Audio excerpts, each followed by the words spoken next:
After learning this recording technique, you will be able to hear it in almost all your new generation artists. You'll be able to hear it. I'm talking the likes of Rema, Buju, Ruga, Ira Star, Victoni, just to name a few. You'll be able to hear it in all the new, like when you listen to music now, it will be easier for you to say, oh, I heard this, I heard that. Let's get straight into the video. Wire!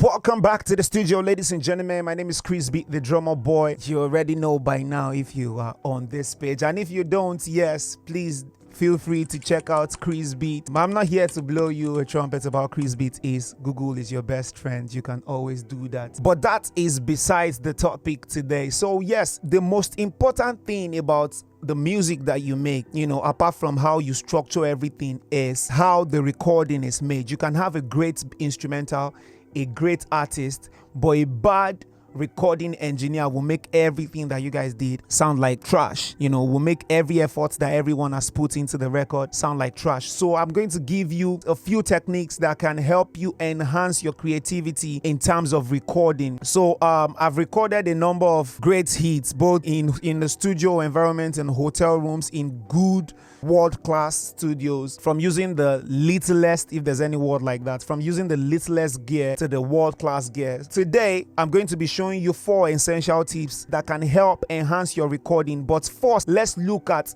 how our predecessors used to record music. When I mean our predecessors, I'm talking about the Afrobeat scene. So it might be different for the Western world. We might go into that, but this is speaking specifically on Afrobeats or Afrofusion, anyhow you want to call it. So on Afrobeat, and we'll soon start looking at ADM, which is the genre that I created in the Afrobeat scene. So we'll soon start looking at ADM, the fusion of electronic and blah blah blah. Please look out ADM, you'll be able to confirm that. First, let's take a look at how our predecessors used to record a sound like a chorus, for instance. Let's say like a hook. Take nice Gongwaso, for instance.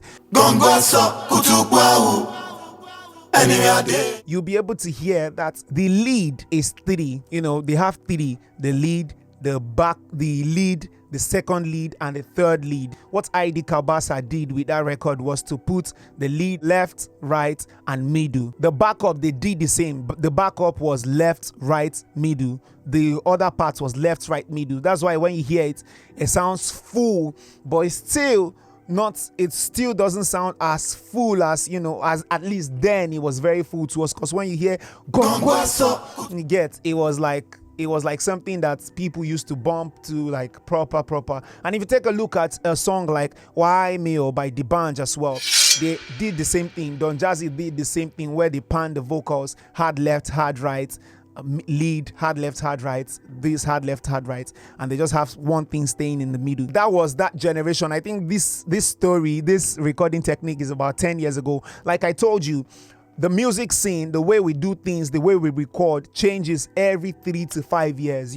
Right now we have a way of recording our takes. We have a way of the panning techniques. The panning structure has changed in Afrobeat scene. Remember, when it comes to updates on how you need to be on time, this is your guide. This is why now is a good time for you to subscribe if you are not subscribed, because we don't only take you on a journey on how you make music, we take you on a journey on how the music was created. Remember, we are the God, with small letter G, of course. Another 5 years after that, I think it was 5 or 3, I can't really place it, but yeah, forgive me, I'm not BBC, so I'm saying it as I can remember. And this information are pure information straight from the head, not anything that you go and type on the internet that you go. I'm sure there are so many videos that talks about how to record, but they are talking about how to record generally. This is talking about something different. Oh, thank you, Lord. The inspiration is just flowing. This is talking about something different. This is talking about recording for Afrobeat, especially this, my generation, the Generation Z recording pattern, and how we like to make things easy and quick, the sharp generation. So if you're a millennial, I'm sorry, I'm not with you guys again. Now let's come forward to a few years after them, D'banj, Two Face, Nice era. So let's look at Wizkid Olamide, Davido's time. Like when I mean time, those guys are still here till now. Don't get me wrong. I just mean when they were the people that we how do I put it now that it does not sound offensive? But if you get it, you get it. If you sound offensive, it's my channel. So yes, the time, like when they started doing their own, like when Whiskey did Back Room, or when he did Sitting at the Corner, Don't Dull, that introduced another type of way to record. So if you're a recording engineer, what you do, by the way, we'll soon talk about different types of profession in music industry, because when I say recording engineer, some people might look at me like, oh Chris, what do you mean recording engineer? I'm the producer of the song. Producer is good, you are the producer, but there are some people that all they do is record, so those people are the people that we call recording engineer.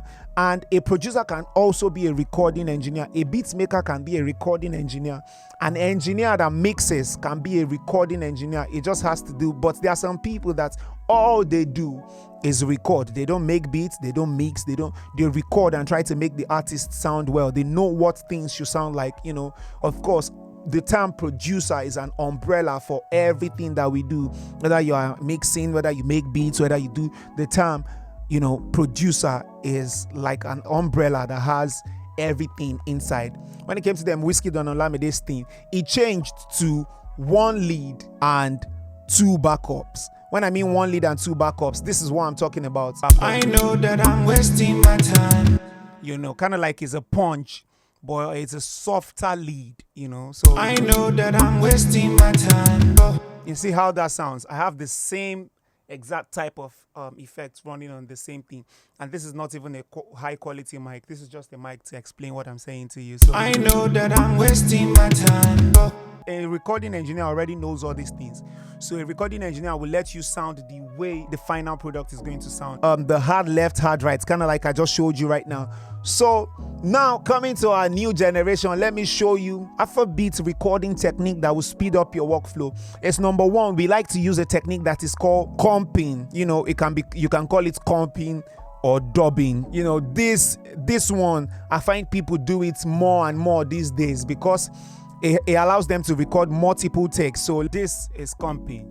I know that I'm wasting my time, but you know that I'm losing my mind. Maybe I like the take, but I'm not yet confident about it. I can go again. I know that I'm wasting my time. I know that I'm losing my mind for you. Don't want to record many takes and start picking, but yeah, just imagine that we have more than 60 takes here. So the engineer can go in and now start taking from here. Maybe I like. I know that I'm wasting my time. Know that I'm losing my mind. Yeah. Maybe I like this one. I know that I'm insecure. I know that I'm insecure for you.